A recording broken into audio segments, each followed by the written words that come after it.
Hello all. So, my name is Megan. I call myself I'm a self-proclaimed hotness gardener.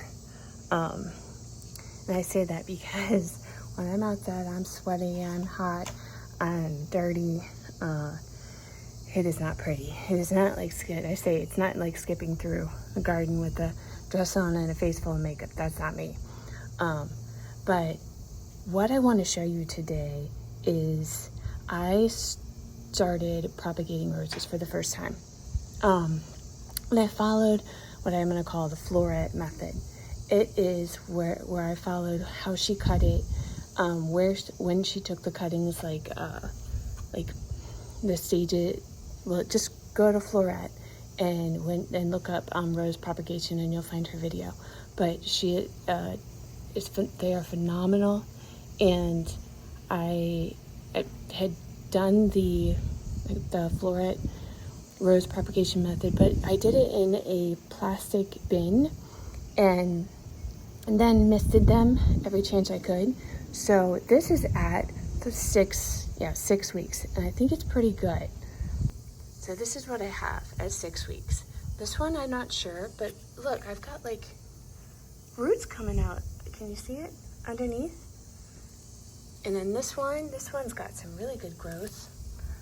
I don't know. Yeah, looks like roots. Well, maybe that's plastic. No, that's just the plastic. But, I've got 2 pots there. That's funny.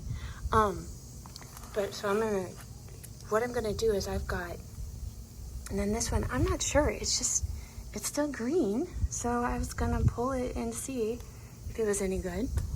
But I have some areas. Let me stop and switch around so you can see my face.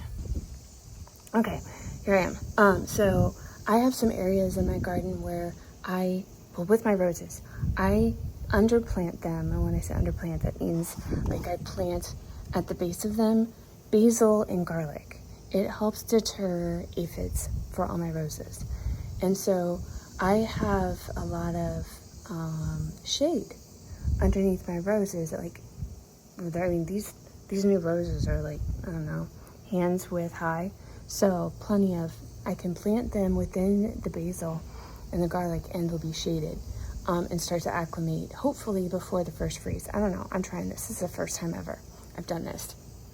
I'm really excited. And if it doesn't work, I'll start again next year. But I had started with at least 6 weeks before. No, I wanted to make sure. Yeah.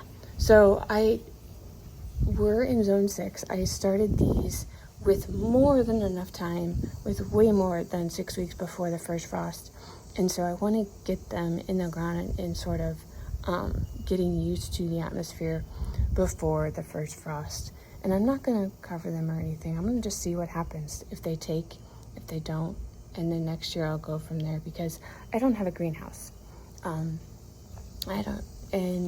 so, whatever I grow has to be outside in the elements, or I don't really want them in my house. And maybe next year I'll have a greenhouse, I don't know, but right now I don't. So whatever I do has to be able to take outside or in some sort of like plastic bin or whatnot. But in the wintertime, a plastic bin won't work. That'll just freeze. So here we're gonna go put these. I'll show you once I plant them, what they look like and where I'm putting them kind of interspersed in my basil. So they'll still get some shade and get acclimated, and we'll see what it takes. But actually, yeah, I'm gonna take a picture and show you if they've rooted. I'm curious. It's gonna be fun. This is so exciting. Sorry about my hand shaking. This is that tiny little rose. And look, it has roots. So yep, this is gonna be planted. I cannot believe this. This is the first time I've ever done rose propagation, and we're getting roots. Oh my gosh, so exciting. Look at that, look how beautiful. Okay, it's very loud with the bugs and stuff out here buzzing and everything, but here's my basil. This is where, there's a bumblebee in my ear. This is where I put it. One of them. So, it'll be in the shade. There's little bumblebees. Where you at? Let's see if I can find him. There it is. Happy with the basil. And then this one, it's really windy. This one you can almost not see, but let me see if I can zoom in. Yep, there you go. Right underneath the shade of this red rose and this pink rose. Let's see, right? There's that one.